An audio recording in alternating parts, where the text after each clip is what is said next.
All right, guys, we are doing the AFC East preview today. We're talking about the Buffalo Bills first. A team last year in NFL purposes, I mean, very successful, made it to the playoffs. Fantasy-wise, they add Stefon Diggs, who we are very mixed about here on the first-round fantasy team. It's okay. There we go. This is why I said we need to go in order, but then I go and screw it up. But here we go. It brings me some news, but I'll add it to the end of the show. So let's look at Stefon Diggs here. First player that I can think of. We can even chime in John Brown throughout the show as well, throughout this part as well. I mean, we recently had a discussion about him a couple of weeks ago. I put up a poll on Instagram. Thank you to the 36 people who voted. And the poll was, is Stefon Diggs going to finish as a top 15 wide receiver this year? I'm sorry, guys, because I was the one on the no side. 79% of people said no, that Stefon Diggs will not finish as a wide receiver 15. Wow. We look at John Brown's success last year, right, before Stefon Diggs entered the league. John Brown finished as the wide receiver 19 last year. Now, it's easy to say that Stefon Diggs is an upgrade from John Brown's. Therefore, he can put up better numbers.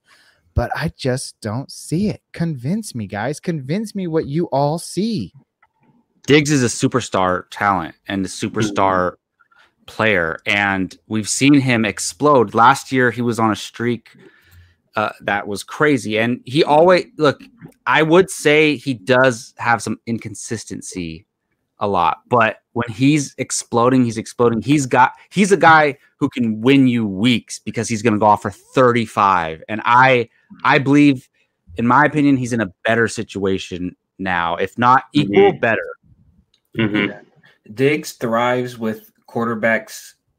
Doesn't matter who the quarterback is. He was in a lot of run-heavy teams, and he still produced 1,000-yard seasons. John Brown just had, 1,060 yards last year, and I think Diggs is a better route runner, which is good for somebody like Allen, a security blanket, somebody that you can throw to 3rd and 12 and get the ball. Yeah. So I think that he's just a superior talent, and he's going to not only be better for fantasy, but like a football player. Yeah, absolutely. Gabe, I've got some stats up over here. Oh, I love stats. Let's hear for our boy Josh Allen. Okay, year 1, 12 games, 2,000 yards, 10 touchdowns, 12 interceptions. Not very good. Year 2, 16 games, upped his completion percentage from 52 to 58, threw up 3,100 yards, just about 20 touchdowns, 9 interceptions. That is a huge jump. He's 24 years old. This is his 3rd year in the league. He's going to do it again, and now he's got better receivers to back him up. Another thing about Stefon Diggs is look at the talent around him in Buffalo. Okay, you've got a bunch of guys not necessarily known to be huge end zone threats, right? Cole Beasley's nice in the slot, or, he's a quick, fast guy, but he's not a big dude. Neither is John Brown, neither is Devin Singletary. So he's going to be the number 1 end zone threat, where in Minnesota, you had Dalvin Cook, you had Thielen, you had Kyle Rudolph, who is always involved in the red zone. So I'm expecting Stefon Diggs to get involved in the red zone this year even more and be Josh Allen's trusty go-to. So we'll see what happens. But I like our bucket, and I'm still stuck on him being a top 15. I mean, you bring up all good points, and all of you guys do. I just don't know. And you know what? In my defense, I tried to look up some stats too, just prove my point, right? And they weren't that good. I love Josh Allen this year. I loved him last year. You guys know it. I've always loved him since he was a rookie. The only thing that comes to mind when I do take a look at Allen is Diggs comes from a quarterback who had a 70% completion percentage last year. Whereas Allen threw for 57% completion percentage last year. He's not as accurate. I know Diggs likes to stretch the field, and there's all this fuss out there about Pat Mahomes and Josh Allen and who has the bigger arm and can throw the farthest. Sure, I love a guy who can throw downfield, but I also love a guy who can hit his target and not miss a broadside of the barn if he has the chance to, and I just don't know it. I like Allen because of his running capability. And I like Allen because he rushes 4 touchdowns near the goal line. I don't necessarily like him because of his arm, but like you said, Joe, there's nothing he can do to digress. He can only improve. So I hope that he does, because I have him as a QB well inside the top 10 QBs this year.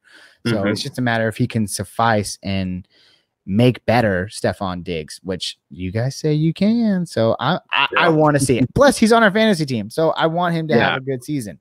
Right? You want him to be number 16 receiver on the year, basically. I want him to be the number 16 receiver on the year. Exactly. Do you guys have any? Go ahead, Joe. He's got targets now, so we'll see how that completion percentage jumps.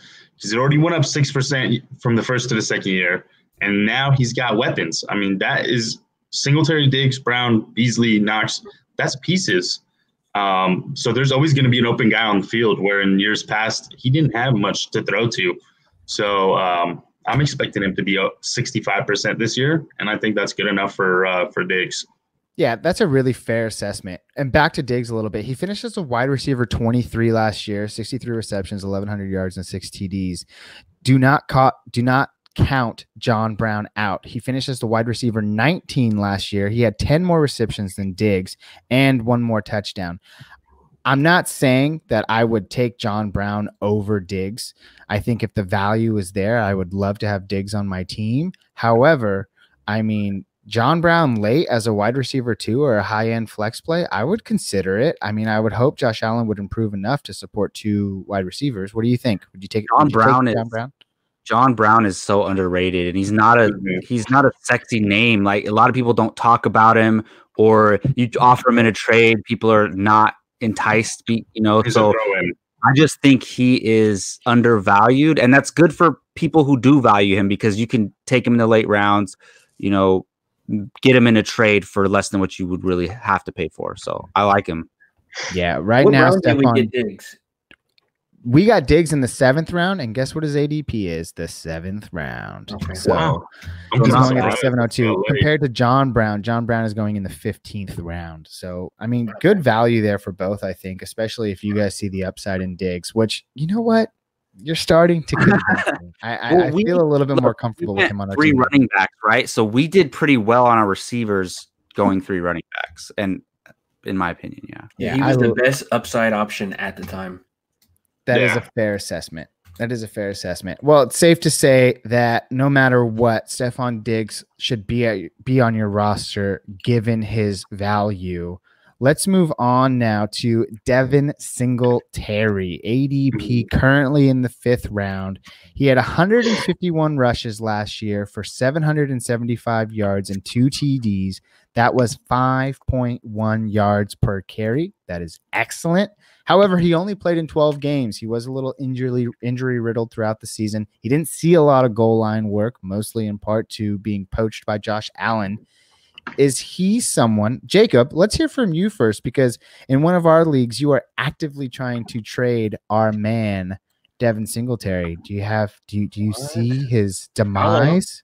So I really like Devin Singletary. The thing is, whenever they bring in a rookie, there is a little part of you that's questioning why they do that. But these teams aren't worried about, they're not just going to have 1 star running back and then have nobody else. They need backups for injury. They want to play 2 or 3 guys throughout the game, maybe even 4 guys. So I'm not too worried about Zach Moss, but I love him as a handcuff though. I love him as a handcuff. So the reason for me, it's like, and I explained this to you, Gabe, is that's a keeper league, right? And I don't necessarily want to trade my top guys, but if I try to trade my bottom guys, I'm not going to get as much value. So I think Devin Singletary has a lot of value for me to trade away people who need a running back, people who want to get a young running back.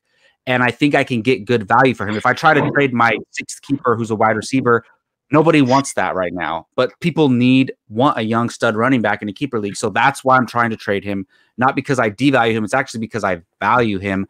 I'm scared a little bit. Like I think he has the potential to be somewhere in the 10 to 12 range, but he also has the potential to, his floor is low, but his ceiling's high. So I think he's a risk depending on where you take him, but I still like him a lot. I'll give you a first for him. Wow, really? How many firsts do you have? He has one from me, number 10, for the Godwin trade. Yeah, I don't know. I think I had 2. So that's the thing. Like, people don't care about our personal leagues that much. But we were texting in the group chat, and I knew DeMont was at work. I was like, he's not going to see this. But DeMont, I'll text you personally, and we'll talk about it. All right. Talk about it. Guys, the worry of Singletary, I think, is he's just not a huge back, right? He's kind of a little dude, and you go get Zach Moss kind of signals to me. And obviously, like Jacob said, you're going to have multiple backs. But I don't think that this is going to end up being a solid backfield from a fantasy perspective. I think we're going to see something like the Bears that we have in the past, where you have Jordan Howard and Tariq Cohen. And Tariq Cohen might have a big game where he gets 6, 7, 8 catches and he busts out for a couple big gains. And we also may see some games where Zach Moss gets 2 touchdowns on the goal line and he takes that big game away. So I think you need to have both. And it's one of those situations to monitor. I'm not sure a 5th rounder for Devin Singletary, that he's got potential. He catches the ball. He makes big plays happen. So I can understand it. Starting running backs, you can't get enough of them. Mm-hmm. So, but I'm a little bit wary about him. I like him, but I'm not taking him in the 2nd, 3rd, 4th round. His ADP's light. That's kind of where he needs to go. What is his ADP? Do we know? Did Gabe already say it? Currently going in the 5th round. Oh, damn! I take him in the 4th, 3rd, 4th pick range. Damn, that's pretty high. I hope he becomes regular, right? I think that's what we want to see from him. Yeah, but I'm looking more at Tariq Cohen. Well, it's like you said, Joe. As far as we know, he's the guy. He's the guy, and there's not 10 teams you can say that's the guy. There's a guy there that's who's going to be the starting running back. So he's valuable. He's definitely valuable. And, Frank Gore departs. He leaves 166 rushing attempts available. I do not think Zach Moss is going to see all of those 166 rushes. So I expect Devin Singletary to see an uptake in carries. I don't think he gets to the 200 carry range, which puts him in like workhorse territory. But I mean, that's really high flex value. And if we're all high on Diggs and we all expect Josh Allen to get better, that just means the team overall is going to get better. And they have such a great defense. I mean, really exciting things coming from the Buffalo Bills. And I think Devin Singletary is a direct result of that. So I like him as well. So, but what I heard though, who's willing to stretch on a 5th round pick for him? Where you guys know? Yeah, no. Oh, I would take him in the 5th round. Yeah. I mean, I'd take him in the 4th. If let's say hypothetically, I go wide receiver heavy. I have 2 wide receivers in the first 3 rounds, and then maybe I have a running back and a tight end. I definitely would take a Singletary guy in the 5th round, maybe even the 4th. Mm-hmm. Yeah, same thing. 2 running backs and then 2 wide receivers. If he's there in the 5th round, I'd probably take him as well as my flex player. Last but not least, let's talk about Josh Allen. We are so we high. kind of covered him. We kind of covered him. He Yeah. finished as a QB5 last year. I mean, I think he's a QB worth owning in all leagues because of his running prowess. And he's improved, like Joe said, in every statistical category over his freshman and sophomore year. So we expect to see those go up again. He did, however, finish 21st in pass attempts. That's kind of middle of the road in terms of like fantasy QB stars. But he was so successful because he was able to add his rushing prowess to his pedigree, right? I mean, I think he's still locked in as a QB5 this year. That's for sure. I mean, he finished as the QB5 this year. So I see him as a top 5 quarterback again if he's going to get better. Mm-hmm. Yeah. We agree. And his value is tremendous. I mean, he's going in the 10th Was he round. really number 5? He was number 5. Oh, And wow. then I Kyler didn't- Murray at 6. Rushing. I would not have guessed that. Yeah, that's true. It is the rushing. It is the rushing. I like Josh Allen. I feel comfortable. He's a guy that, so once the main guys are gone, he's a guy you feel comfortable getting if you wait on quarterback. Yeah, he added 500 yards rushing on the ground last year, and 9 TDs rushing. So that's incredible for a QB. And now he gets a legit number 1 wide receiver. Is Cole Beasley getting any love, or we not drafting? Full PPR? I mean, he could probably catch like Okay. 3 or 4 passes, 5 passes a game. Yeah. He had a solid season last year. He's decent, but I'm not sure that you ever go into a week where you say I don't have a better option. And if Nah. you're probably not playing. Our boy playoffs. Gio is going to be starting him as a wide receiver 2. Watch, you'll see. Yeah, I guarantee you. And Josh Allen, they have him. I'm looking at Fantasy Pros. They have him as QB7. Patrick Mahomes, Lamar Jackson, Russell Wilson, Kyler Murray, Dak, Watson, Allen. I like him there, right in front of Ryan and Breeze and Rodgers, and behind the rest of those guys I named. That's I think that's perfect. I'd rather have Allen over Watson. I think so too. Yeah, but This year, That's a good point, Damon. this year, yeah.